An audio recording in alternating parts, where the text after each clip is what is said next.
Welcome to episode 274 of the Broadcasters Podcast, where you can find it every week at broadcasterspodcast.com, or you can also find the show wherever you find podcasts.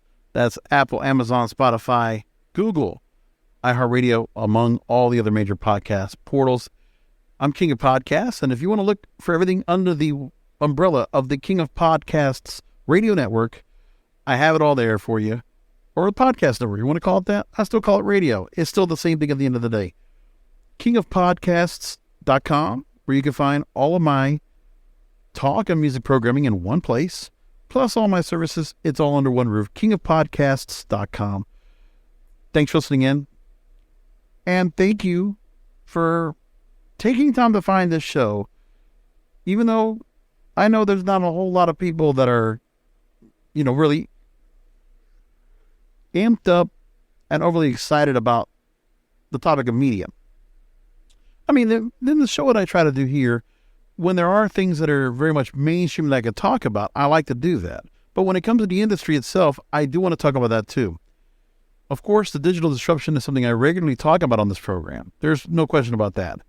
And I enjoy this show more than all the other shows I really do, to be honest with you, because of the fact that even though, society, dating, relationships of the depraved and debaucherous and wrestling is real, which I've been doing, for over 10 years, this show is, this is my outcry. This is my passion project. I want to get the word out to the media people out there, and especially when it comes to radio, all my fellow podcast radio brethren, and all the media types I've, gotten to connect with in my time. When it comes to just doing this show and going through some of the topics that go on, because who is out there to play the outsider and really tell things in a perspective based on some expertise that I have working in radio, TV, and newspaper, and podcasting, and working in digital audio and video for almost 18 years coming up in August. I enjoy it. And I relish in the fact that these are subjects, when it comes to the digital disruption and how it's affecting the corporate side of media, when it comes to the mistakes we're going to talk about tonight, where streaming continues to have their effect on the traditional mode of movies and television and the way network and cable operate. But what it comes down to is there's still something that's to be said about quality and about the durability of the programming that's out there, the new content that's out there. Meanwhile, the corporate types, they want to care about intellectual property, reigniting, resurrecting, reinvigorating, recycling all old intellectual property to make something else to do again. And every week, I could go ahead and ramble on about a number of different projects that are going to be resurrected. So now I just heard about Ryan Gosling and Margot Robbie wanting to go ahead and put together a new Ocean series. They're targeted to be attached to a new Ocean's 11 type series, a reboot. It was only 20 years ago. By the way, George Clooney, Julia Roberts, Brad Pitt, Don Cheadle, not Bernie Mac, unfortunately, but most of that group is still alive. Matt Damon, they're still operating and working. They might be a little bit too big for Oceans now, but if they want to do Oceans 14, we could do that. But I guess they're not going to do that. I mean, you could, but they want to do a new generation of it. Maybe a little too soon, but it doesn't matter. I even heard with Fast and Furious, they're going to find a way to continue to retool and reinvigorate that franchise because there's money there. Why not? That's what's all going on. And we can talk about the intellectual property that's being bought and sold and various artists that are just selling off their libraries for the sake of the last bit of money they can get off of their legacy. By giving up the ownership to their legacy. Is that smart? Well, I mean, it's the money they're going to make. And they're not making anything else new, so they're just letting it go. With that said,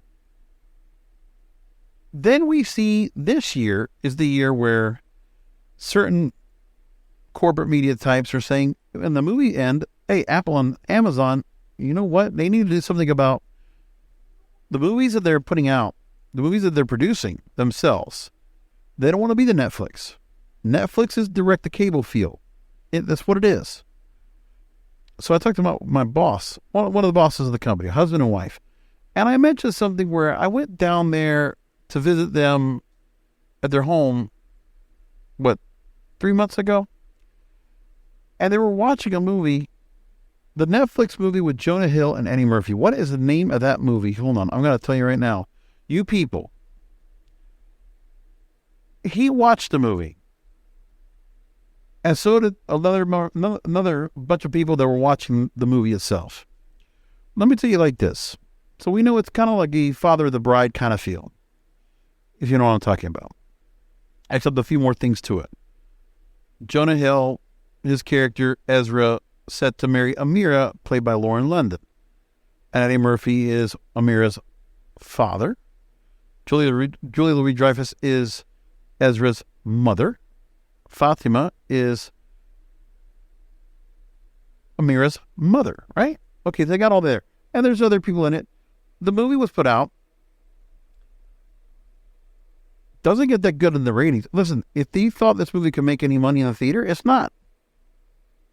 I defy the fact that, besides Knives Out, Glass Onion, Netflix very rarely decides to take a movie and put it out for an exhibition.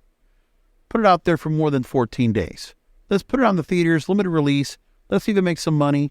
But that's all they want to do is maybe a limited release, and that's it. Because they can't risk the gamble of putting a movie out and it not making money. Meanwhile, Apple and Amazon, they're banking on their movies. They're running along with $1 billion each in marketing to get the movies out to exhibition, to get them out there first, and then put them on their streamers. So with Amazon, you take movies like Air, and you take movies like Creed, and they make their money. Let me put it like this. Apple Original Films is going to be doing the same thing. There is a new Martin Scorsese directed film, Killers of the Flower Moon, released theatrically in partnership with Paramount Pictures, limited release Friday, October 6th, wide release Friday, October 20th. And the movie will be starring Leonardo DiCaprio, Robert De Niro, Lily Gladstone, Jesse Plemons, among others. And they're going to put money down, and they're going to put it out there first and push it out. There you go. Smart. They're going to give these movies that have real budgets, real casts, and Amazon doing the same thing. They want to do it because they need to make some real money. And to think that they're only going to rely, the thing is, Netflix doesn't have any other outsourced or any other outlying or any other pipelines of revenue. All they have is their subscriber base. So they're going to think that they can be on an island on their own, not work with anybody else, just license their own content, not licensed with anybody else. They want to be on their own. And they think that the reputation of their platform is enough for them to go ahead and say, well, here you go. Netflix is just going to give you, they're going to give you some good viral content, but at best they're going to give you something that's pretty much maybe slightly a little above mediocre. Direct to cable or like syndicated television fare back in the 80s. That's what we're doing. That's what we're getting. Now, you might get some budgets for their television shows. Don't get me wrong. That's where it looks like the money is coming from. The money is going to their budgets for the TV shows. They have real showrunners and real, staff behind those. But the movies they put out, listen, Adam Sandler getting some deal for all these movies. Sure, they're going to have some budget behind it, but they're direct to cable.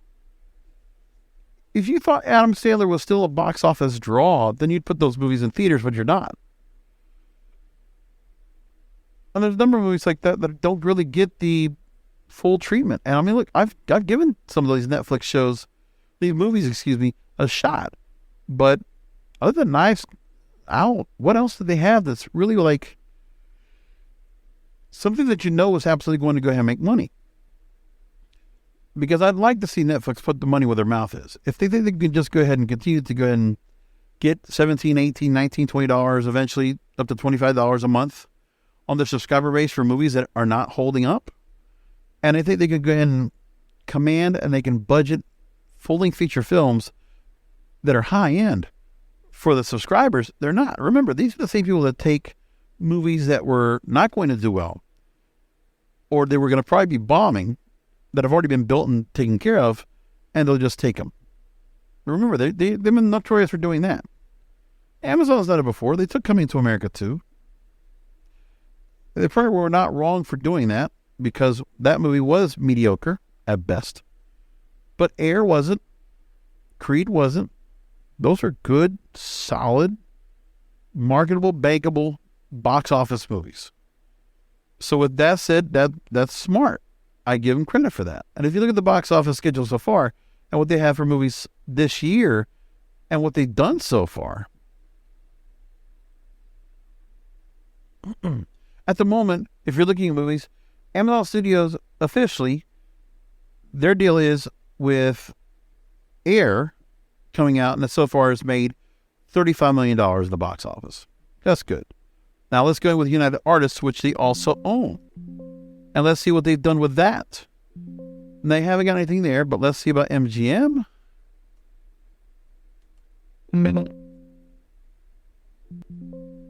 Nothing with MGM. United Artists is Creed 3. And then I'm looking and saying, oh, okay, that's still pretty solid for what they have. And Apple's now going to start getting themselves into that mix very soon. We're going to see that. Nothing from Netflix. They don't want to try. They're not willing to. But if you look at the movies that are coming out now, you get the bulk of some pretty big studios: Universal, Paramount, Sony Pictures, Lionsgate, Walt Disney, among others. And at least with Disney, they will take certain movies that are going to make the cut. They're going to do big in box office, and some that are not. And you know what? Some of their animated is hurting right now anyway. But what's happening now is we are getting a good run of movies now so far this year. Like we're getting some really good bankable box office movies this year. At the moment, just domestic right now, our top grossing movies of 2023, Super Mario Brothers right now already at $371 million. And if I look at what they're doing all together, all over the world, at the moment, $729 million. That movie's going to make $1 billion, most likely. That's only 3 weeks in. Now, Avatar rollover from last year, Ant-Man and the Wasp, $212 million. John Wick, $162 million. Creed, $155 million. Puss in Boots, a rollover for Christmas, $124. Scream 6, $107. $107 million. Megan, $95 million. Dungeons & Dragons, $76 million. Cocaine Bear, $10 million. Pretty interesting. Let me move on to my featured story, which is that all this great content's going on right now, and we might get another slowdown where all this content, which is really coming out after the pandemic because of the way the system, the cycle works, now could be at risk again. And that's because of the strike. We now have another strike in Hollywood that could come to be. You remember in 2019, I was all over this. Like, I mean, how many times did I talk about the strike or any kind of shutdown, all of that? We've been dealing with this for a while now. And then the last time we had anything like this that really stood out goes back to October 2021. Because there was a point where the International Association of the Studio Executives and AMPTP were also coming up to a strike as well. And the plan was, if a deal wasn't reached on a new bargaining agreement by that point, the first ever Hollywood strike, which would shut down almost every film and TV project currently shooting or in post-production. But that was avoided. All these have been avoided so far. Now, we're here with with just yet another labor union issue, and this time it's the Writers Guild against the AMPTP. Strike authorization has been approved by the Writers Guild. Almost 98% of the voting group said yes, and that's for a new film and TV contract with the AMPTP if it's not made. So it comes in as WGA is now in negotiations with the Alliance of Motion Picture Television Producers with a new contract covering film and television writers. And it could be once again one of the largest strikes in Hollywood history if no agreement is reached. We're dealing with this because of the digital disruption. Part of it was the digital strike. And now we're at this again. So let's go ahead and talk about what this is all about. Let's explain what this new wrinkle in the Hollywood labor union saga is now. The current deal expires May 1st. So we're coming up on it. The first story I should begin to talk about now is what they are fighting for. So let's go to Yahoo that talks about this specifically. 9,000 writers in Hollywood. This could be the first strike in the entertainment industry's first in 16 years. So now here's what we're looking at. They have a long list of demands and involves plenty of labor contract jargon, but here are the biggest issues. Number one is streaming. So being paid as a TV writer, the path to comfortable income used to be clear. A new writer would get started as an assistant, 22 episode broadcast or cable series, building experience to become eventually a staff writer. The original model that was back in the day, the original television model, which used to be 36 episodes, then goes down to 28, 26 to 22. And right now 22 is the most in a season that most of these scripted series do anyway. Comedy, drama, what have you. A set number of episodes would offer low but decent pay as the writer built experience to become a story editor, writer, producer, and then a showrunner. Now, series are 10 episodes or fewer, often all released at once or binge watching instead of on a weekly basis. Fewer episodes mean fewer opportunities for writers to get jobs, along with lower pay since shows now need less time to completely write out a season. Now, Netflix is the disruptor. Let me just make that point. As we know, when it comes to the music industry, it was Napster. For movies and television, Netflix.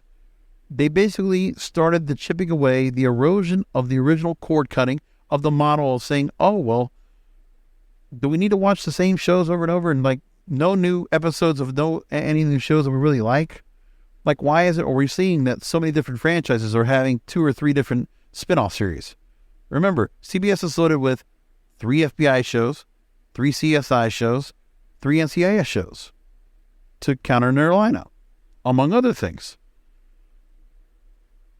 With only a handful of other CBS Studios shows greenlit, with not a lot of budget, and with a lot of new shows taking pay cuts, right? Meanwhile, the money is supposedly supposed to be going over to the streamers. This is where Netflix comes in. Netflix, Apple, Amazon, Disney, etc. Paramount Plus, HBO Max. So the Writers Guild says the shift to streaming has led to a surge in the number of members who only receive scale pay, the minimum that their bargaining agreement has with studios. And with fewer episodes in production, writers at higher pay positions are getting paid the same as a writer who would work at scale for a 22-episode season, because higher rates per episode don't stretch as far over shorter seasons. Yeah, the shorter seasons and the way they're doing these shows, the writers can't make any money off of them on their current deal. So the union, they're telling the union, no, you need to change this to accommodate us, because they're not getting full-time work. They're not getting all year-round work. These are shows that could last, 3 to 6 months, depending on all the shooting and all they have to go and do, and then they go away, and they have to be able to go ahead and pick up something else to continue to work. So there's one proposal involving spam protections guaranteeing pay above scale if a writer works above a certain length of time per episode. Spam protections currently are only available for writer, producers, and showrunners. Yeah, so they want the rest of the Writers Guild to be able to benefit from this.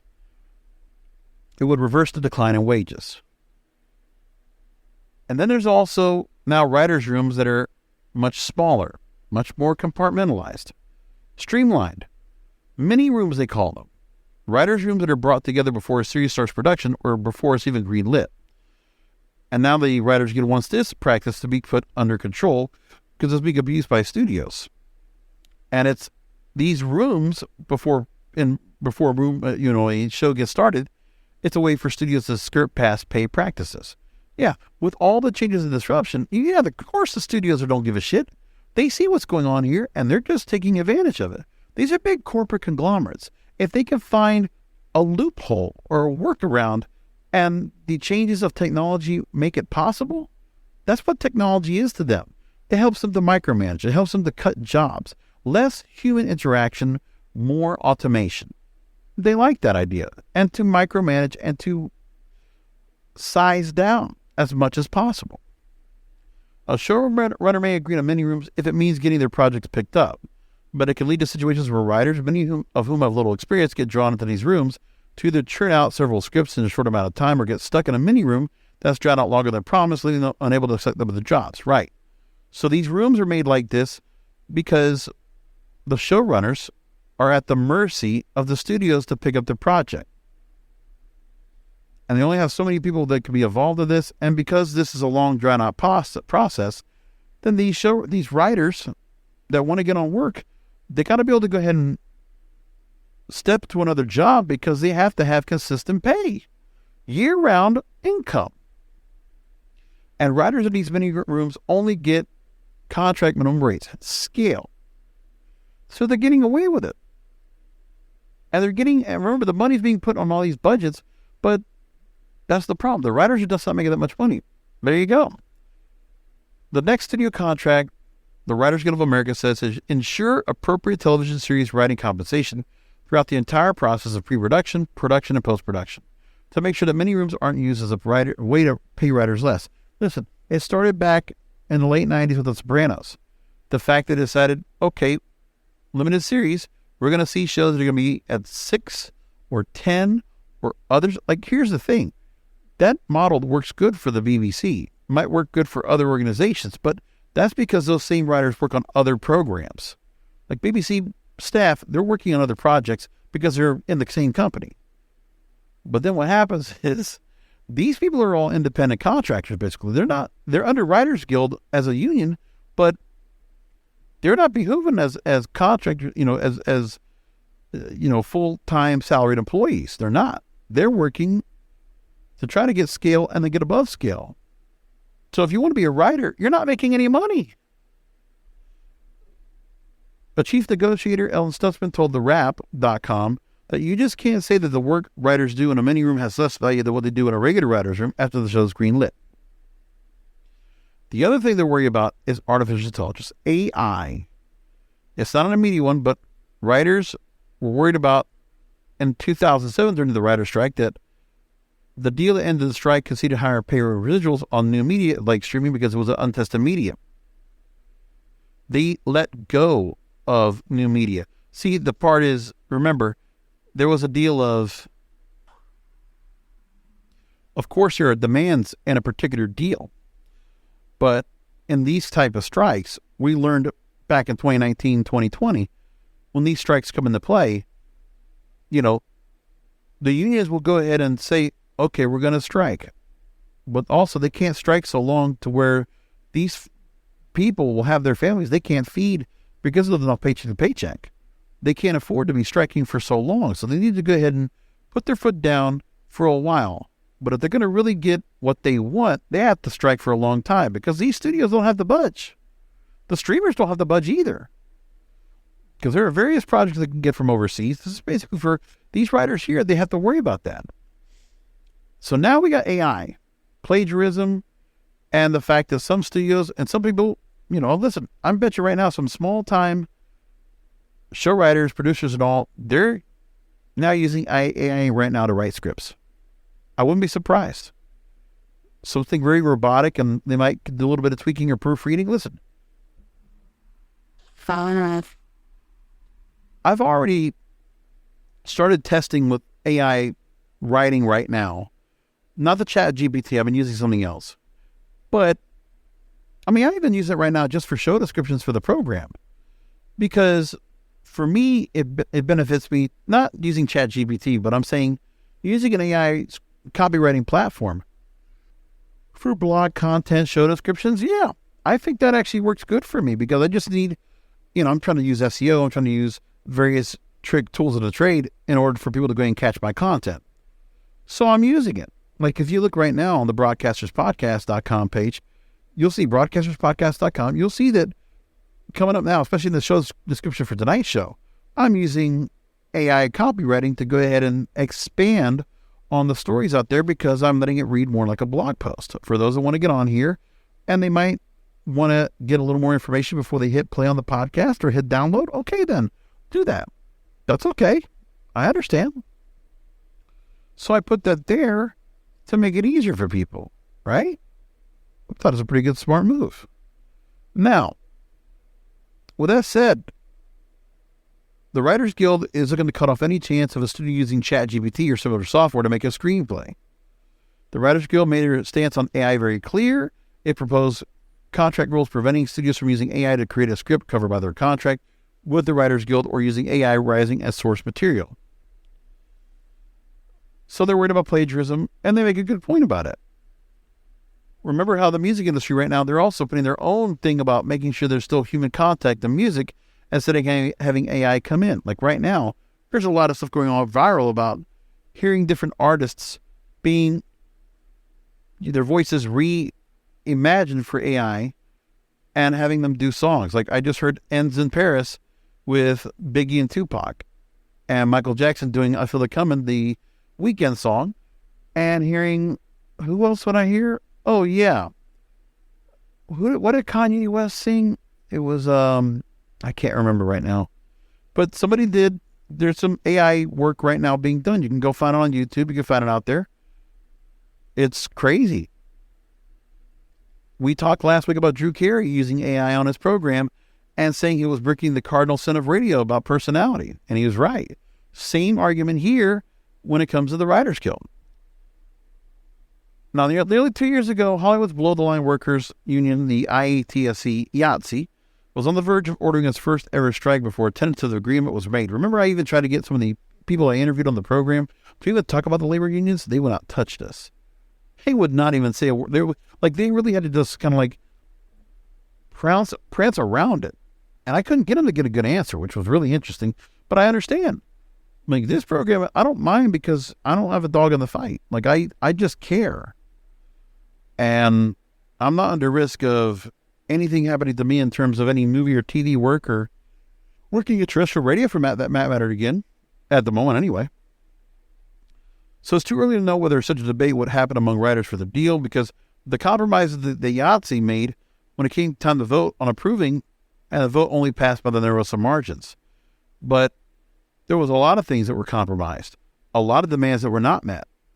The bare minimum came in when it came to pay, when it came to make sure you're getting paid for streaming type projects. Like there was all of that.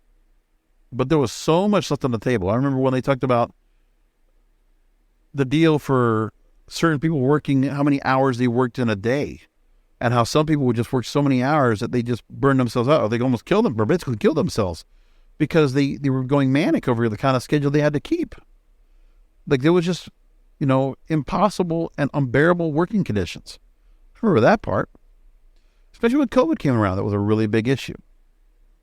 So studios will lean on months' worth of finished films and TV shows to fuel their streaming services, but productions that try to go on will be unable to turn to writers for consultation or a rewrite if it's impossible for a scene to be shot as written. So most, if not all, productions in Hollywood go dark, costing millions of pay for writers, crew members, and businesses that rely on Hollywood for their patronage. Now, we never got the strike. We haven't gotten that big strike in a long time. The writer's strike was 2007.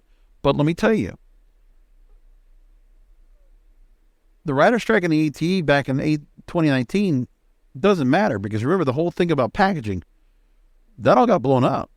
Like the talent agencies, they lost their leverage and the writers went independent. But right now, when it comes to projects, it's all these smaller limited series, 10 episode series projects, which remember, they're being distributed to the likes of 3 or 4 or 5 big major streamers with Max, formerly HBO Max, Disney, Paramount Plus, Netflix, Apple, Amazon, right? But now those are all different production companies. So you get what you wanted. You wanted to have a little more freedom who to work with, and you're not being pigeonholed of like, okay, this project's coming with this producer, director, da-da-da-da-da. Now you're getting to work on your own. But now the mistake's being made where the union got what they wanted, but now they're not getting enough money because they wanted to break things up. They wanted a little more autonomy. Now they're paying for it. And technology, when they had a chance to be proactive about it in 2007 on that last deal, because new media was coming into play, they should have paid a little more attention to that. But they said, well, that's a fight we can have another day. And now that fight's here.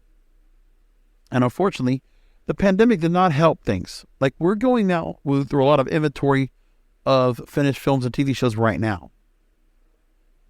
As I said, this is why we have so many projects right now on the hopper. Pink TV is still what it is for cable, for network, for streaming, all across the board. Like, there's a plethora of new programming. And the movies, I mean, you keep seeing them coming out. Like, if I look right now at what the movies that they have on a regular basis, the release schedule is ridiculous right now. There's, of course, a lot of limited features. Like, if I look, there's at least, it feels like more than a dozen limited features every week on the schedule, every Friday.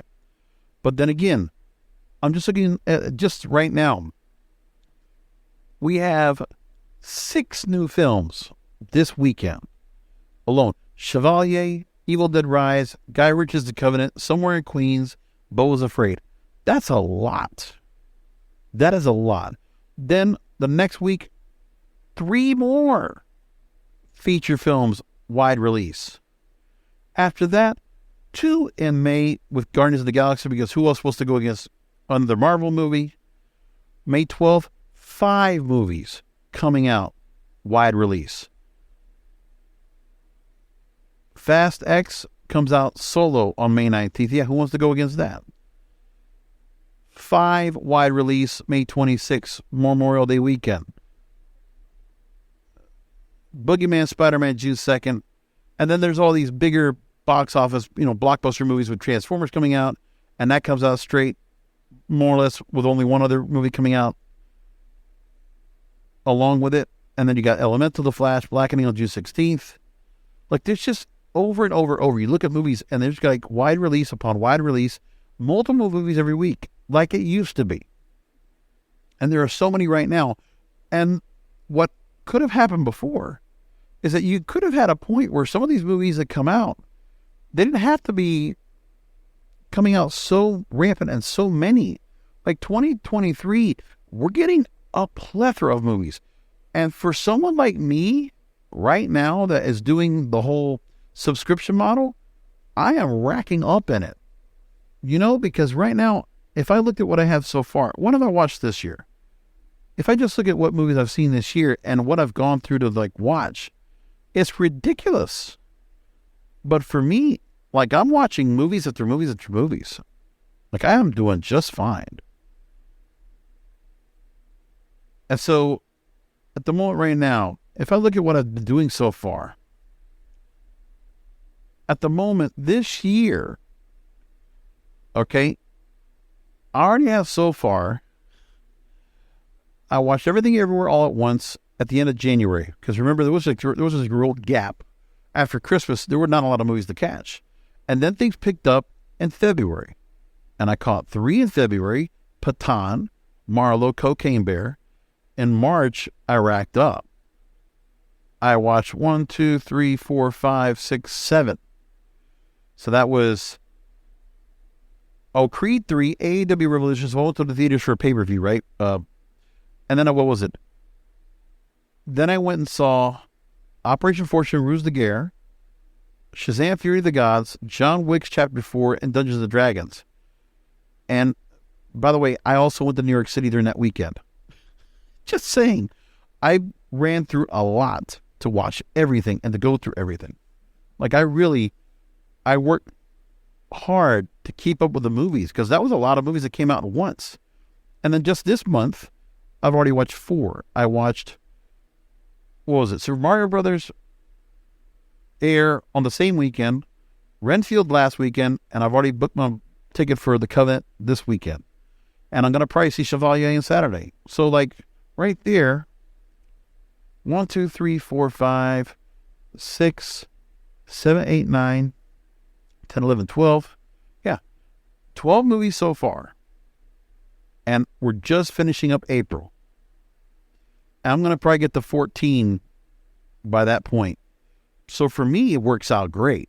$22 a month, and I'm getting it. So for all of you out there, I would absolutely tell you, go get your hands on a subscription plan in a theater. AMC A-Ticket Stubs, A+, or the Regal Crown Club. Go get it, man. Because if you can do it and you can afford to go and do that, man, you are making some bank, because there's a lot of movies to go see. And that's partly why I don't even worry about Netflix or everywhere else. I don't even make time for it. Right now, I'm only watching, Power Book 2 Ghost and Perry Mason. Like, there are no other scripted shows I'm watching right now, because it's hard enough to keep up with those. But if I wanted to go watch the Netflix, my father's watching Night Agent. He went through that, but he's at home all the time. But if I'm a busy person working a lot, yeah, I got to go through a lot of trying to find something to watch. And it's not easy. So,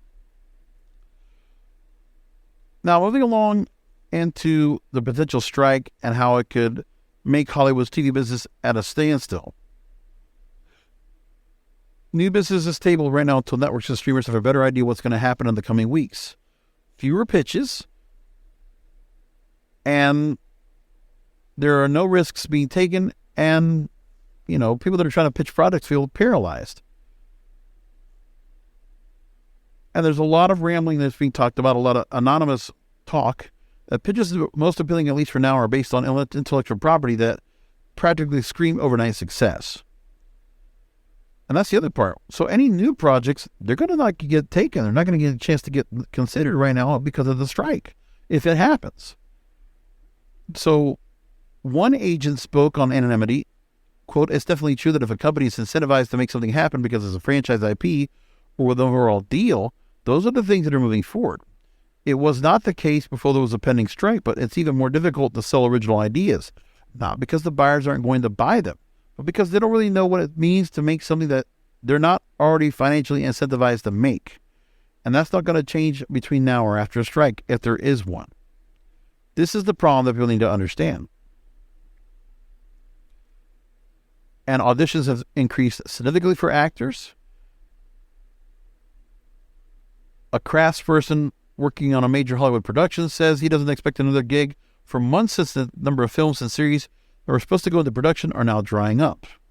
Film LA reported a 35.8% plunge in on-location TV production in Los Angeles the first year of 2023 compared with the same period last year. So they're making less stuff right now. And this shift from streaming growth at any cost to try to remain profitable during an economic downturn, creating the recent decline in development with widespread cost-cutting and layoffs that have gripped the entertainment companies over the past year. I haven't even talked about how Disney's now going through layoffs as we speak. We're getting that too. And some major executives also getting hit with this as well.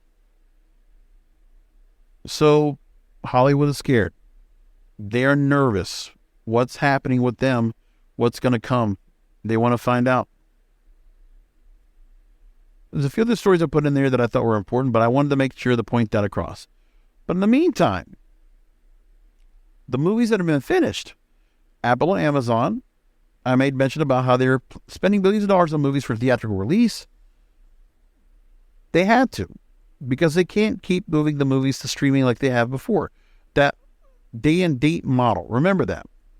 Remember when Warner Brothers tried to do the same thing where they said, okay, you can catch the movie in theaters or catch it on HBO Max.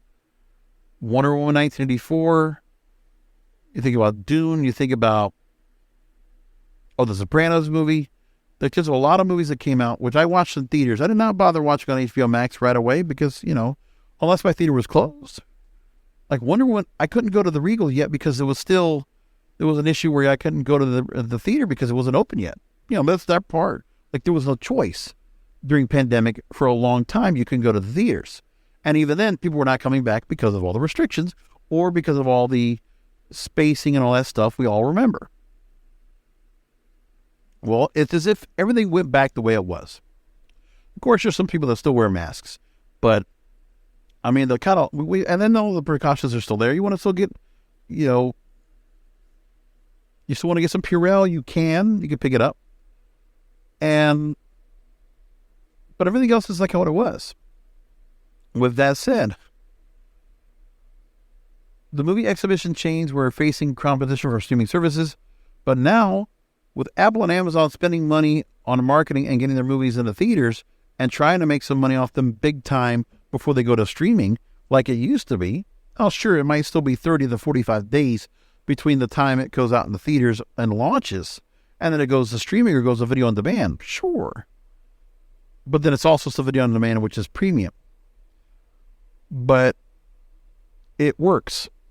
Like, that was the part that came in. Now, I never talked about how, I did talk about Amazon spending the money to put their movies in theaters, but I didn't talk too much about Apple. But going back to March 23rd, they talked about it.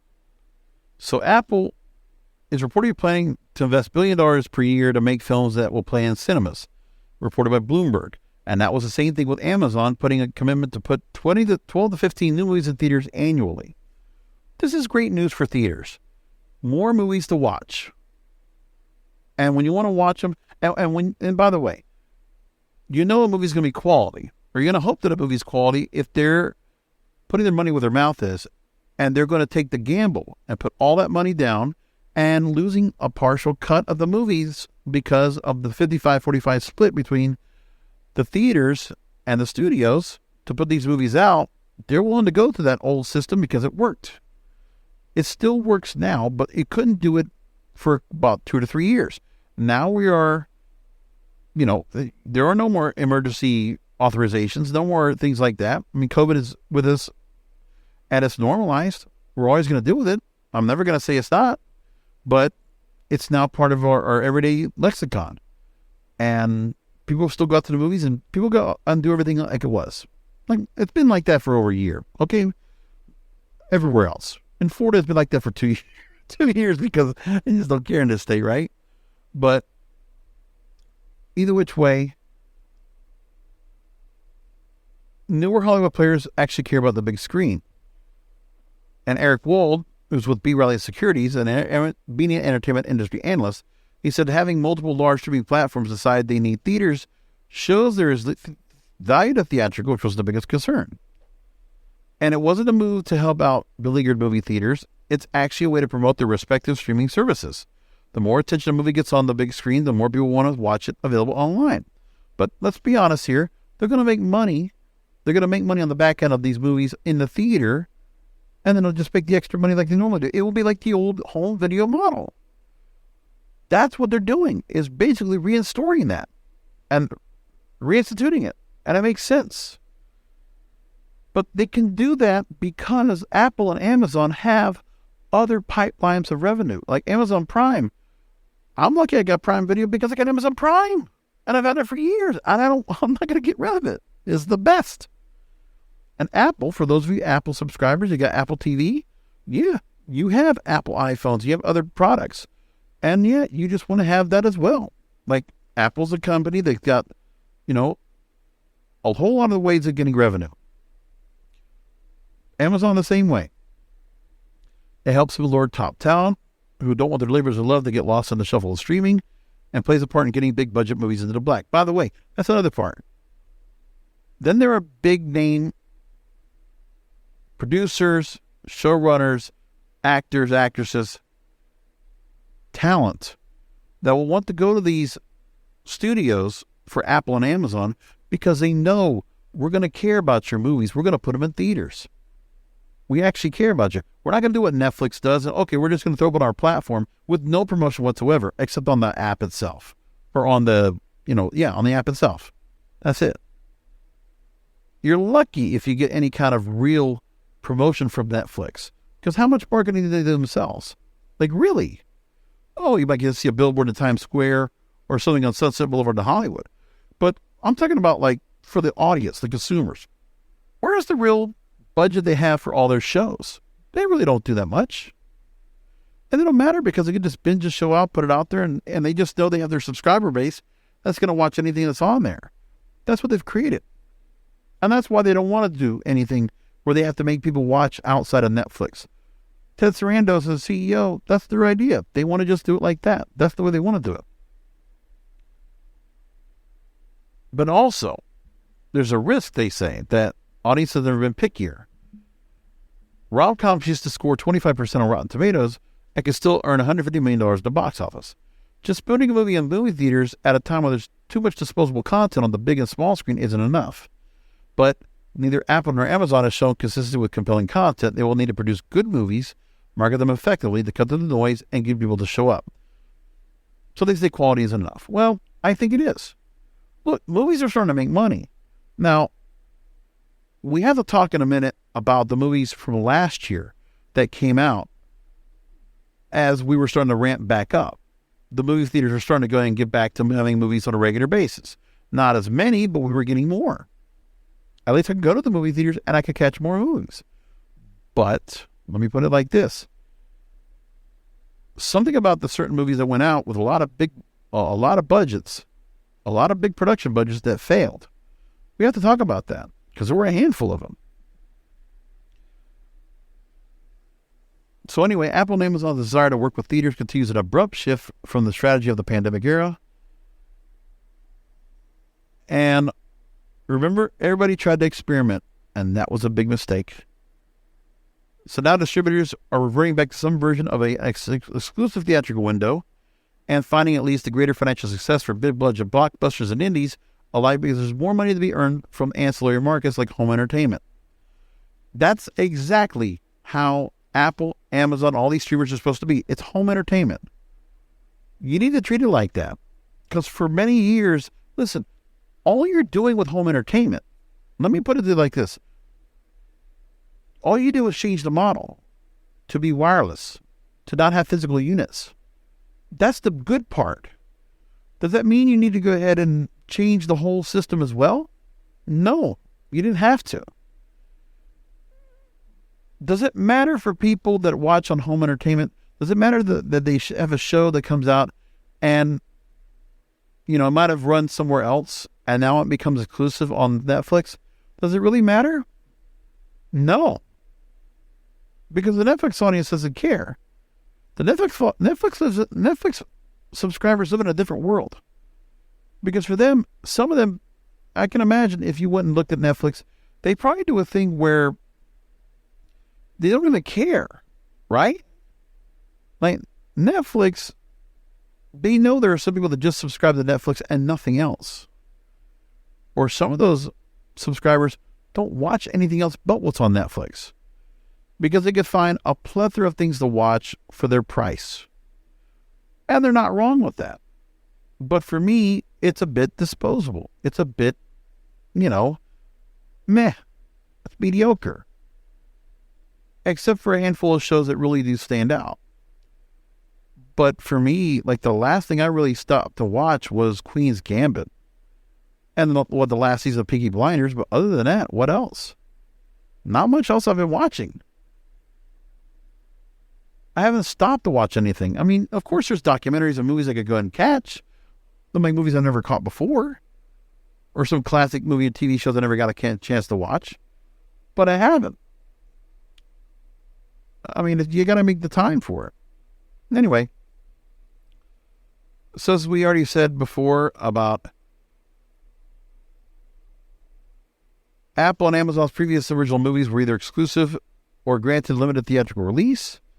Coda, which brought Apple's first Oscar, screened in select theaters, but grosses weren't reported.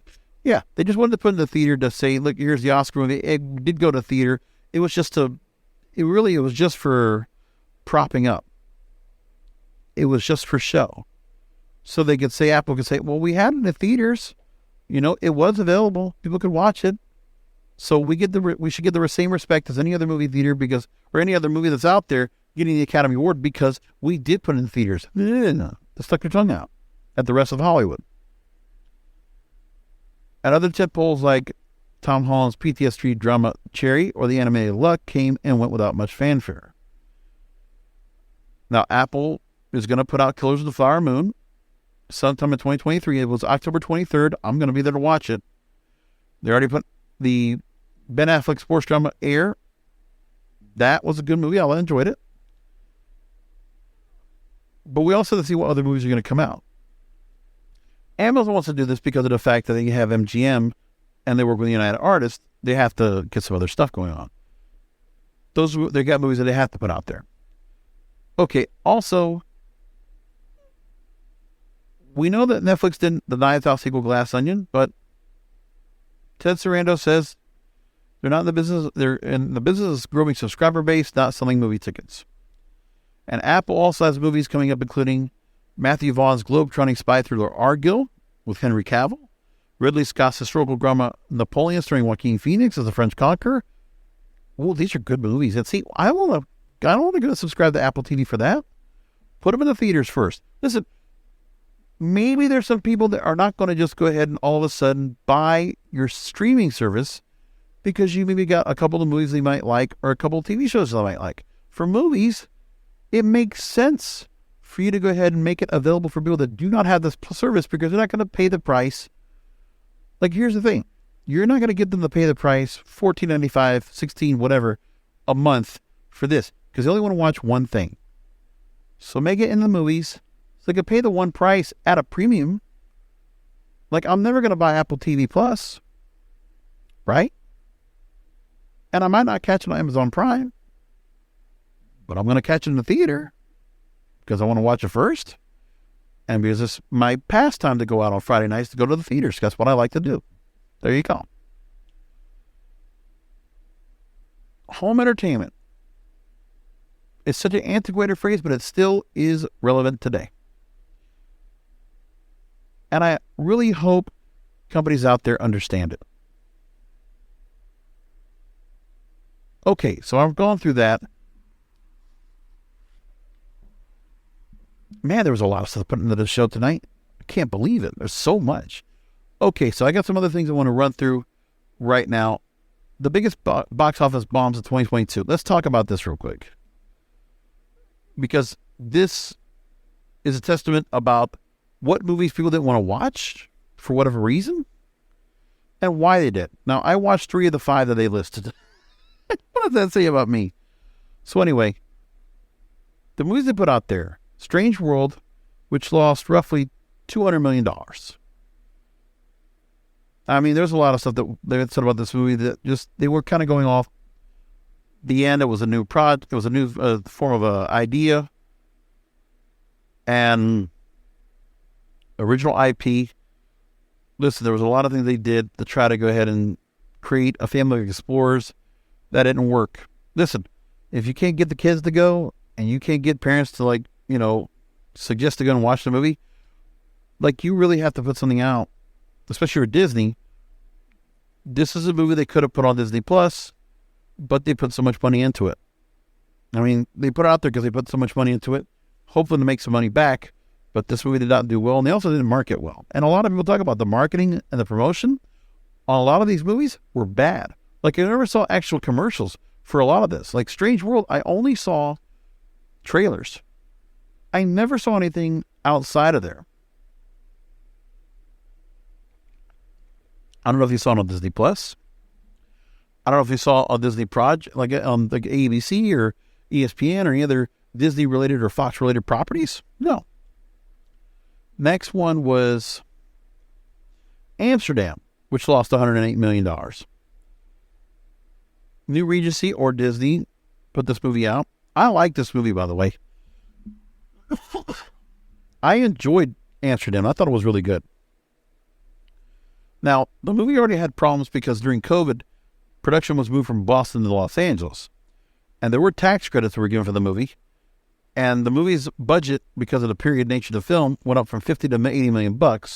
Plus, you had some really big names to play in the movie, which also didn't help. Christian Bale got paid below his normal rate of $5 million, and others showed up to pay for lower paychecks to work with filmmaker David O. Russell. So way too much money spent for early World War I era absurdist ensemble comedy that had zero draw. They were trying to make another American Hustle, but the title's 1970s hypnotist, camp and mobster hijinks, but Disney hit another bomb. But I still say go watch the movie because I enjoyed it. I really did like it. I don't know. Next was Lightyear. I can understand why this was done because this is not the whole Toy Story franchise. I never watched any of the Toy Stories, but I watched this because I just had nothing else to watch. Like, this was the one thing. Last year, I couldn't do much with it. Tim Allen didn't voice it. Chris Evans took over. And then they did some things with this movie that also people just got turned away from. I don't want to say why, but if you saw it, critical reception went down. And by the way, when Rotten Tomatoes has a bad score, people just talk about it. That movie lost over $106 million. Devotion? Yeah, the Korean War fighter pilot movie. You know what happened with that? I was running during Christmas. It was a bad time. Plus, you're also running off of Top Gun Maverick, which people saw a good fighter pilot movie. You're not going to have any movie that's going to compare to Top Gun Maverick, one of the best movies of this decade. Period. It was, and it made a buku lot of money. So Top Gun's coming back. Watch that. So you made this movie. It lost $89 million. My thing is that there were too many other movies going on at this point that wasn't going to do well. It was released at Thanksgiving, and this is after Black Panther Wakanda Forever was taking over everything. Top Gun Maverick got re-released to theaters. You weren't going to do much of anything. Like, you're struggling right now, man. Now, that was not good. Babylon. Another movie, I wish, and you know what the problem is with this? I think people just saw this movie and got over their heads. I like this movie a lot. I enjoyed it. I really enjoyed it. But a movie that was going up against Avatar, listen, you're talking about a movie that was 3 hours, 9 minutes. Yeah, I really had to go to the bathroom after that. Another period piece. Damien Chazelle directed it, and I remember people actually defending the movie, and I loved it. I loved it. Another was Margot Robbie. Yeah, can't help myself, man. Brad Pitt was great in it. Like, good cast. And kind of like Once Upon a Time in Hollywood, but just had a different feel to it. It was just, I loved it. I really liked that movie. It just didn't do well. But anything that talks about Hollywood doesn't do well anyway. Let's make that point too. So it's too bad. But above those movies, you either were going for movies that just didn't have a real mass appeal. Like, Babylon is a movie I would watch because I'm a movie guy anyway. It's really about the movie business, and I enjoyed it. And the debauchery and all that, yeah, I love all that.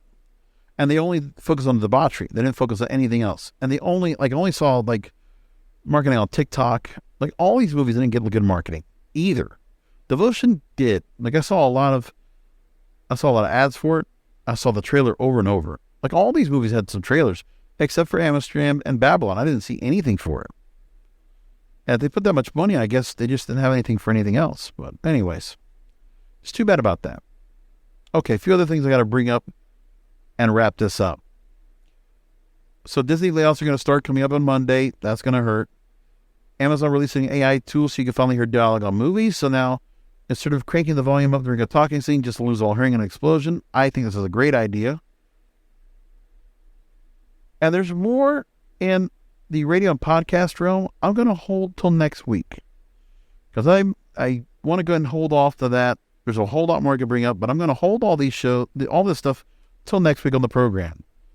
And that's it. That's the show. Thanks for listening in, finding in as you always do.